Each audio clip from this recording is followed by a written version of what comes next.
మక్కలు వేసి నా పానం తింటున్నావు మక్కలు మక్కలు అని. ఇలా తెంపుకో మక్కలు తెంపుకో అన్నాడని పోతలు నింపుకునేవు. ఒక 2 తెంపుకో చాలు. ఈ 2 మక్కల కావరా నన్ను గంత దూరం నుంచి గీడదాకా నడిపించినావు.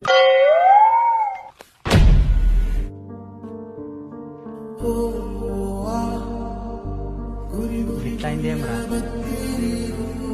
ఇన్ని రోజులు ఇంత కష్టపడి మొత్తం నీళ్ళ పాలైందేమ్రా. అరే దీనికి మనమేం చేస్తాంరా, ప్రకృతి ముందట అందరూ సమానమేరా. అందరు సమానమైనప్పుడు మనమే ఎందుకురా ఎప్పుడు నష్టపోతాం.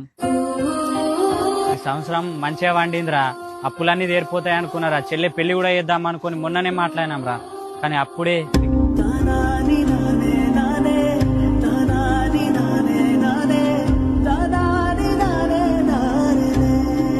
అరే నీదే కాదురా, అందరు రైతుల పరిస్థితి అట్లనే ఉన్నది. అరే సూర్య పడనేం పడ్డది కదరా, ఒక సగం పోతే మక్కలు నింపుకోపోతారా.